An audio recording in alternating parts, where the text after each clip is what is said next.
मैं मौत से नहीं डरने वाला हूं। मैं जेड कैटेगरी सिक्योरिटी नहीं चाहिए मुझे, और अगर गोली लगती है तो मुझे कबूल है। देश के गरीब बचेंगे तो मैं बचूंगा। ओवैसी की जान इखलाक पीलू से बढ़कर नहीं है सर। मुझे ए कैटेगरी का शहरी बनाइए आप।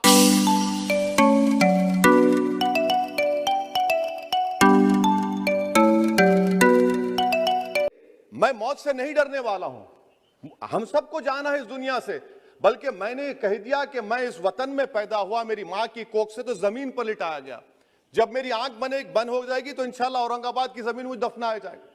मगर मैं आपसे अपील करना चाह रहा हूं सरकार से सर, कि जो कुछ बातें की गई हैं उसको देखिए। मैं जेड कैटेगरी सिक्योरिटी नहीं चाहिए मुझे, मैं हरगिज नहीं चाहिए मुझे। मैं 94 से पॉलिटिक्स में हूं। मैं आजाद जिंदगी गुजारना चाहता हूं। मैं घुटन के साथ जिंदा नहीं रह सकता इस दुनिया में। मुझे जिंदा रहना है तो अपनी आवाज उठाना है। मुझे जिंदा रहना है तो सरकार किसी के उनके खिलाफ बोलना है, और अगर गोली लगती है तो मुझे कबूल है, मगर मैं घुटन की जिंदगी नहीं गुजार सकता सर। मेरा मानना यह है कि संविधान में अगर देश के गरीबों को, मजलूमों को, अल्पसंख्यक समाज को सिक्योरिटी मिलेगा तो मुझे मिलेगी। सर आपकी चिंता हमें है ना सर, मैं इसलिए सिक्योरिटी दे रहे हैं सर आपको नहीं सर। देश के गरीब बचेंगे तो मैं बचूंगा। ओवैसी की जान इखलाक पीलू से बढ़कर नहीं है सर। ओवैसी की जान उस वक्त बचेगी जब गरीब की जान बचेगी। इसीलिए मैं आपके जरिए सरकार से अपील करना चाहूंगा कि सर, इस नफरत को खत्म करिए, इस नफरत को खत्म करिए और इस पर आप गौर करिए। मैं नहीं लूंगा सिक्योरिटी। मैं जेड कैटेगरी नहीं चाहता हूं सिक्योरिटी। मुझे ए कैटेगरी का शहरी बनाइए आप। मुझे एक कैटेगरी का शहरी बनाइए ताकि मेरी और आपकी जिंदगी बराबर हो। जब देश के प्रधानमंत्री पर सिक्योरिटी ब्रीच हुआ, अपोजिशन की तरफ से मैंने कहा था कि गलत हुआ। सब सेकुलर पार्टी के लोगों ने कहा कि ओवैसी तुम क्यों बोले। मैंने कहा नहीं, देश का प्रधानमंत्री मेरा है।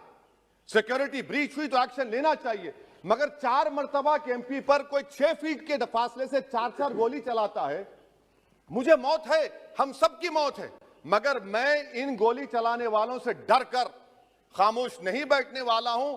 और मैं दुआ करता हूं कि उत्तर प्रदेश में पुरअमन पोलिंग होगी इंशाअल्लाह।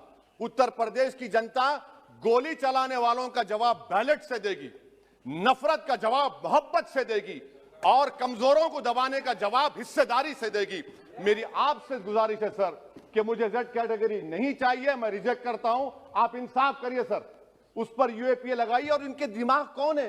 2 लोग रेकी करते हैं, उनको मालूम कि मैं मीरठ किठौर से आ रहा हूं उस टोल गेट पर, और 6 फीट के फासले पर गोली चलाते हैं। तो आप देख लीजिए सर, आप सरकार के हवाले। अगर आप इंसाफ करना चाहे आप इंसाफ कर सकते, मगर रेडिकलाइजेशन आपको नुकसान पहुंचाएगा और इससे राइट विंग टेररिज्म बढ़ेगा। शुक्रिया सर।